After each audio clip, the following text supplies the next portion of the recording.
Now, I've had access to the complete edition of Attack on Titan Unbreakable for quite some time, and after my surprisingly good experience with the early access version back in July, I felt it only right to check out the complete version, which has taken the price from $5 to $20 for the complete edition if you didn't pay for early access. If you did pay for early access, it's an additional $12 to add the final chapters, giving you the complete DLC. Now, I'm not sure how I feel about this new pricing model because they've upped the price of Chapter 1, which I think they incorrectly named Early Access, and they've made it $8, and it's exactly the same experience I had in July. While in Early Access we had frame rate issues, the combat can be a little janky, and the graphics aren't exactly a big selling point. They are still bold and crisp, but they are definitely unchanged for the full release, and I honestly don't feel the developers have put any time into optimization, and overall now the game does feel rushed in its final state. With all that being said though, I can't deny how much fun I have playing it. The controls can be very tricky at first, but once you've got using the ODM gear down, Attack on Titan Unbreakable is a fast and frantic experience, and juggling between titans, changing blades mid-attacks, severing limbs to see them fall on the floor is still extremely satisfying. Sometimes it's simply best to go for their limbs so you can just slow them down, especially in the area protection missions, and just like before, overall it does feel awesome to play. The abnormals, for example, can be so big you still have no choice but to cut off their limbs to get to the nape or the back of the neck area to kill them, as they are taller than most of the buildings. I think the abnormals are also much more unpredictable and faster than they were in early access. The sense of speed when you're zipping around is good, but unfortunately the game never really lets you go crazy. There's still no mid-air rotation, which is a shame, and is something hardcore fans would have absolutely loved. But the swinging does feel good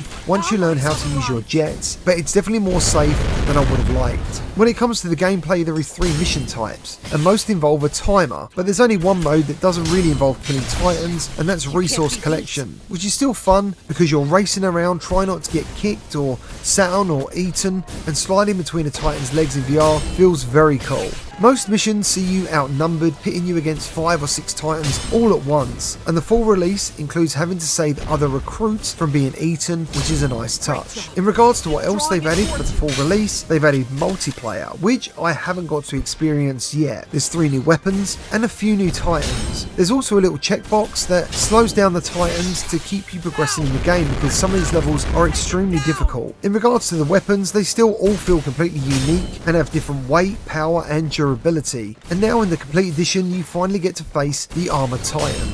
Now, something I complained about in early access was the lack of destruction, and that's still no different for the complete edition. There is still a lack of heavy destruction, which is something I would have really loved for the full release, and it would have made the game a much more intense experience. Sometimes the big ones do smash into the side of buildings, and it does cause some damage, but overall much more should have been done in this area. In regards to the pricing, I feel calling the early access back in July was wrong. Investors who buy into early access titles are ready to accept things that might not be as good as the full release, like what I spoke about earlier, dips in frame rate and overall jank. And I also feel that investors in early access expect the full game in return for taking a chance and buying the game. But the complete edition, which includes more chapters, is actually an additional cost. So really, the early access part of the game was never really early access at all. It was simply part 1, and I feel that is really deceiving. Because now everyone who wants the full game, which is simply much of the same as the first part of the game, has to now pay 3 times the price, and that feels a little off. The developers should have given the full game to the early access investors and then charged all the newcomers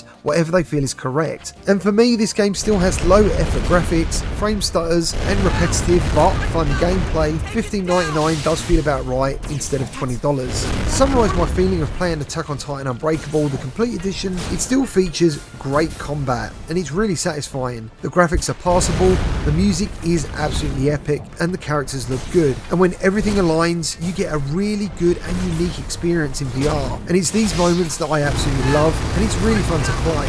Overall, from start to finish, I think there's 5 to 6 hours of gameplay, and there will be more if you want to try and get 5 stars for each mission, and some of these missions are super tough. So I think if you're a really big fan of the series, I think you're going to really enjoy it, and it's a bit of a no-brainer. But for everyone else, I would say wait for a sale, because it still feels exactly the same as it did in early access, just with more content, which can come off as repetitive. So overall, it gets a wait recommendation from me. Thank you for watching. If this helps you make a decision on whether to buy the game, please leave a like and subscribe for more VR content, and I'll see you on the next one.